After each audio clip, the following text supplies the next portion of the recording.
As a reproductive medicine specialist in the U.S., I often find talking with patients about the cost and coverage of fertility care a discouraging discussion.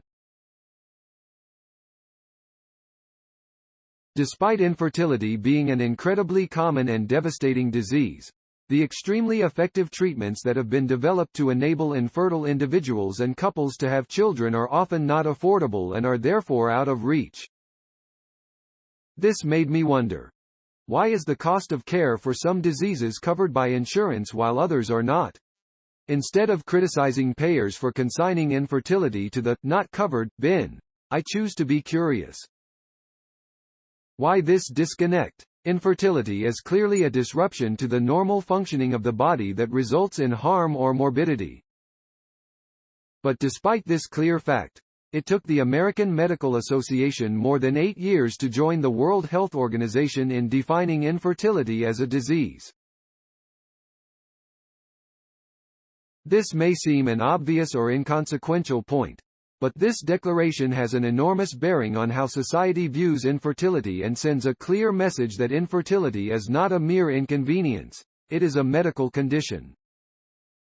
Even the medical community often views infertility differently from other diseases. Why? Infertility may be treated differently because it is perceived as rare. However, data strongly contradict this. 1 in 8 couples in the U.S. has trouble getting pregnant, and estimates suggest that more than 100 million individuals suffer from infertility worldwide. These figures are hard to conceptualize, and perhaps understanding the prevalence of infertility relative to other conditions would have more impact. More women of reproductive age are affected by infertility than by high blood pressure, by diabetes, or by cancer.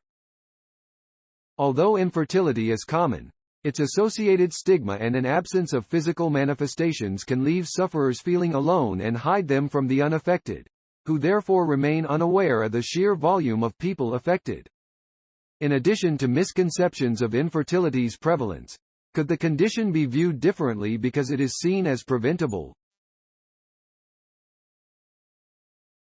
Some assume most tubal factor infertility is caused by sexually transmitted infections, and individuals older than 35 years of age are often left wondering if they brought their difficulty conceiving on themselves by waiting too long. In truth, behavioral or social factors contribute to a minority. But even if lifestyle issues did cause the bulk of infertility cases, why should that matter? The cost of treatment for many diseases with behavioral components, such as heart disease, lung cancer, and diabetes, are covered by public and private insurance. Is infertility distinct because it is not life-threatening? Broken bones, blindness, and arthritis are typically not life-threatening, but treating these conditions improves quality of life and is covered by most insurance policies. Would these attitudes persist if the trauma associated with infertility and the reduction in quality of life suffered by those who cannot build a family had a physical manifestation? For those who have not experienced infertility, the pain is difficult to imagine. Unlike other diseases, infertility scars its victims invisibly, making it easy for society to ignore. In contrast, failure to provide treatment for diabetes can result in amputation, an outcome that would be unimaginable in this day and age. Everyone can see the loss of a limb and the disability it would entail. Because many people cannot see the havoc the disease wreaks, infertile couples often hear trite sentiments from friends and family such as, "Kids are a lot of work, you can have one of mine." Or, "You should buy a puppy or travel the world." No one would ever tell a diabetic, "Losing a foot isn't th." Why should other medical arenas be prioritized? If so, which ones? Who is assessing what people value and ensuring that the care provided aligns with their priorities? In the U.S., well-intentioned organizations such as the Association of American Medical Colleges and the American Medical Association that avowedly work with policymakers to improve the nation's well-being and public health are focused on myriad other issues, and ultimately, their review and approval. This is a mind-boggling disconnect. Family is highly valued by both individuals and society in the U.S., yet the care that is required for a significant proportion of the population to build a family is not accessible.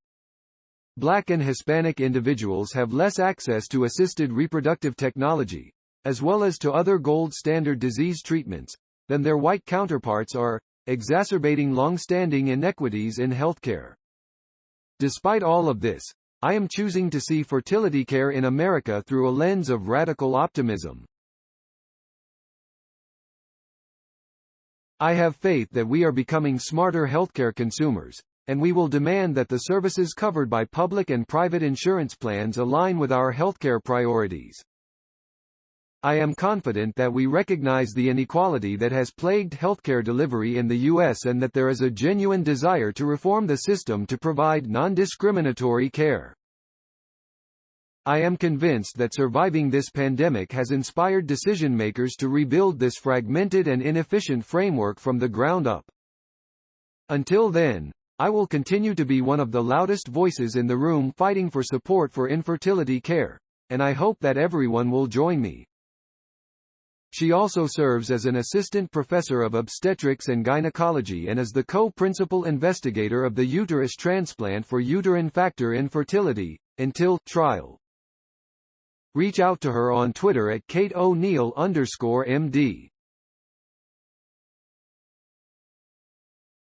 Please support my channel to grow by pressing subscribe button and the bell icon. We will notify you technological news. Thank you.